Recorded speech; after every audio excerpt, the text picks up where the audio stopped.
अष्टछाप में 8 कवि हैं और ये सारे कवि कृष्ण भक्त हैं।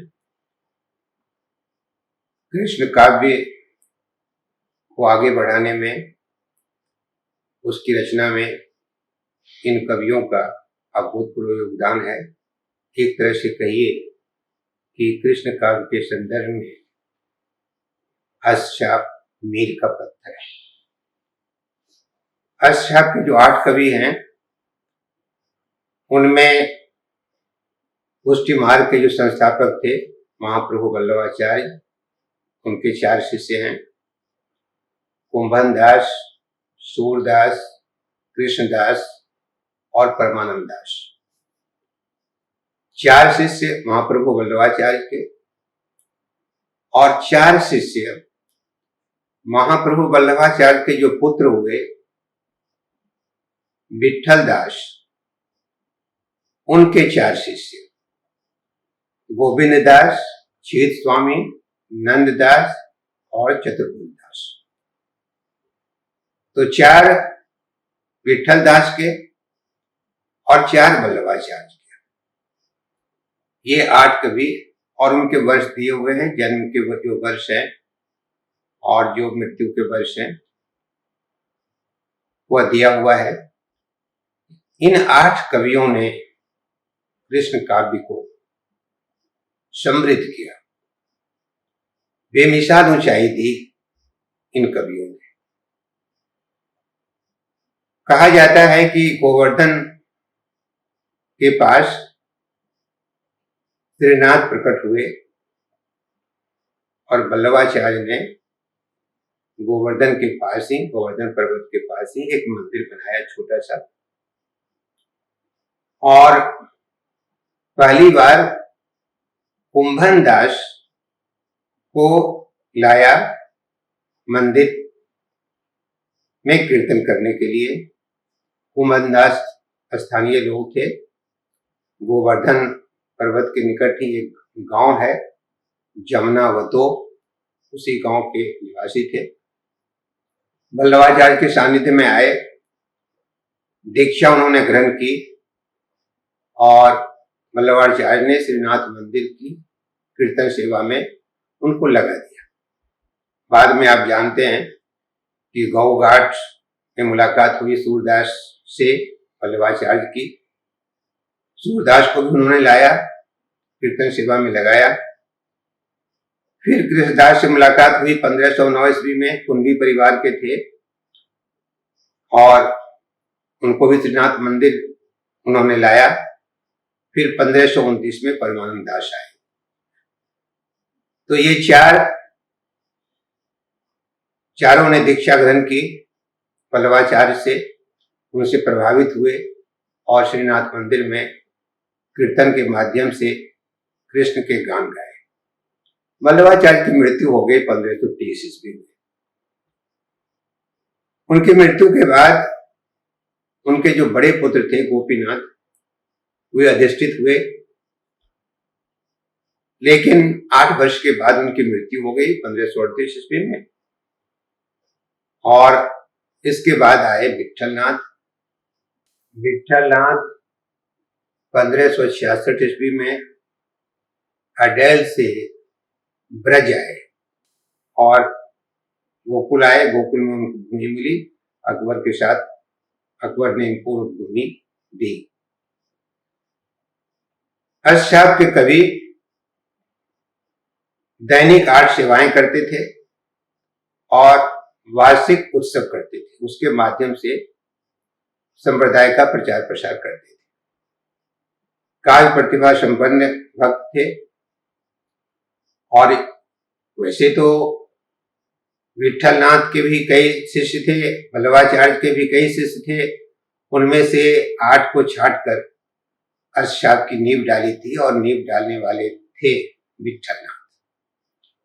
विभिन्न जातियों के लोग थे ये, और यही वजह है कि इनकी कविताओं में जाति को कोई महत्ता नहीं दी गई है।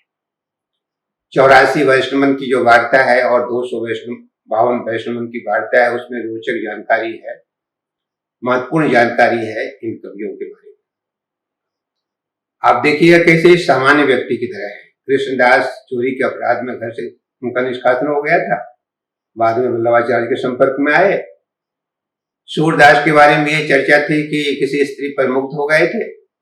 नंददास के बारे में ये बात थी कि किसी स्त्री से उनके प्रेम संबंध था। तो आप देखिएगा कि बहुत सामान्य लोग थे, लेकिन संत की दुनिया में आए, कृष्ण के संपर्क में आए, वल्लभाचार्य ने उनको ज्ञान दिया और उसके माध्यम से ये महान कवि साबित हुए। कहा जाता है कि सूरदास की जो पुस्तक है सूरसागर, सूरसागर को पुष्टि मार्ग का प्रमाण कोटि माना जाता है, कहकर पुकारा जाता है। और जबकि सूरसागर में ना तो किसी गुरु की प्रशंसा है, ना पुष्टि मार्गीय पद्धति का उल्लेख है, बावजूद इसके कि सूरसागर पुष्टि मार्ग का प्रमाण कोटि है।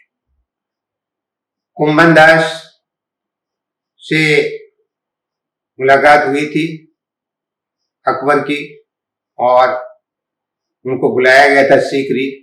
तो कुंभन दास ने कहा था कि संत को सीकरी से क्या कहा, यानी राज सत्ता से और राज्य के घमंड से या फिर राज्य के अहंकार से या राज से कुछ लेना होता था, उससे कुंभन दास को कोई मतलब नहीं था, संतों को कोई मतलब नहीं था। अष्टछाप के जो कवि हैं और उनकी जो कविताएं हैं, कृष्ण से जुड़ी हुई जो कविताएं हैं, उसकी विशेषता है कि सारे के सारे कवि अच्छे गायक हैं। कहा जाता है कि गोविंद स्वामी से तुतान से संगीत विद्या सीखने आते थे और एक बार अकबर ने अपना वेश बदला छीत स्वामी को सुनने के लिए और उन्होंने छीत स्वामी के गान सुने। संगीत में आप जानते हैं कि उत्साह और उमंग का बोलबाला होता है। ये सारे के सारे लोग सिद्धांतवादी नहीं थे, सिद्धांत का प्रचार प्रसार नहीं कर रहे थे। यहां तक कि शुद्धाद्वैत दर्शन की विवेचना नहीं की। आप जानते हैं कि वल्लभाचार्य शुद्धाद्वैत दर्शन को मानते थे, पुष्टि मार्ग के संस्थापक थे। केवल एक कवि है नंददास, जो अब बाद हैं। नंददास ने रास पंचाध्यायी में और भंवर गीत में यह कोशिश की है कि शुद्धाद्वैत दर्शन का विवेचन हो। दूसरी बात है कि सारे जो कवि हैं उन्होंने गुरु महिमा या नाम महिमा या विनय के पद लिखे हैं, लेकिन इन पदों में भी उन्होंने कवित्व का प्रदर्शन किया है। उन्होंने कविता लिखी है, शुद्ध प्रचार प्रसार नहीं किया है। सूरदास को छोड़कर सभी कवियों ने महाप्रभु वल्लभाचार्य की प्रशस्ति में पद लिखे हैं। सूरदास की बाल लीला अद्भुत है, उनका माधुर्य भी अद्भुत है, प्रेम संबंध भी अद्भुत है, आप जानते हैं। परमानंद दास, नंददास, कुंभन दास, कृष्णदास में भी माधुर्य है, प्रेम है, श्रृंगार है उनकी कविताओं में। किशोर लीला के अतिरिक्त गोपियों की आसक्ति, राधा की आसक्ति, कृष्ण रूप वर्णन, युगल रस वर्णन, रास क्रीड़ा, जल क्रीड़ा, मान लीला, मनुहार, बसुस्तव, हिंडोल, यमुना वर्णन आदि प्रवृत्तियां पाई जाती हैं इनकी कविताओं में। सबसे बड़ी बात है जो कृष्ण काव्य है, जो शाप के कवि ने जो कविताएं कही, तो उपेक्षित लोगों में आशा का संचार हुआ, उनमें भरोसा और विश्वास कायम। वजह यह रही कि आठों जो कवि हैं वो सामान्य लोग हैं, समाज के उस हिस्से से आते हैं जहां अभाव है, जहां पीड़ा है, जहां जातीय उपेक्षा है, उस वर्ग से आते हैं। तो सामान्य लोगों को लगता है कि इनकी कविताओं के माध्यम से उनके अंदर जीने की भावना पैदा होती है। इन कवियों में लोक मन की पकड़ है, इनकी जो भाषा है वो ब्रज भाषा है। हम संक्षिप्त रूप से इन कवियों की कृतियों के बारे में चर्चा कर सकते हैं कि उन्होंने क्या लिखा। सूरदास के बारे में जानते हैं कि सूरसागर नामक एक महान ग्रंथ की रचना उन्होंने की। परमानंद दास ने परमानंद सागर लिखा, दान लीला नामक किताब लिखी, ध्रुव चरित्र उन्होंने लिखा। कुंभन दास ने राग कल्पद्रुम लिखा, राग रत्नाकर लिखा। कुल 500 पद पाए जाते हैं कुंभन दास के। कृष्णदास के 250 पद हैं और राग कल्पद्रुम और राग रत्नाकर में ये संकलित हैं। नंददास सूरदास के बाद महान कवि हैं।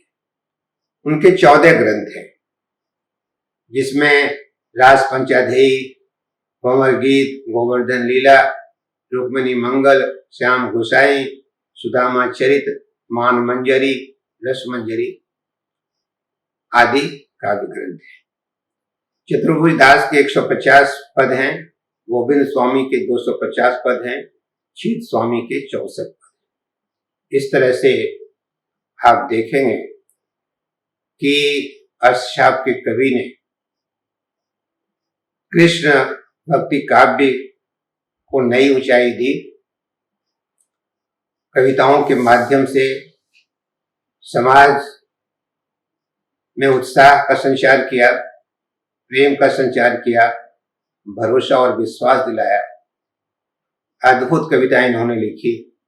आज भी उनकी कविताएं जनता के मन में रची बसी हैं और कृष्ण काव्य के माध्यम से जो हिंदी संसार है और समृद्ध हुआ है, बहुत बेहतर हुआ है। इन कवियों के काम से सारा हिंदी संसार गौरवान्वित है। आप सबको धन्यवाद, बार बार।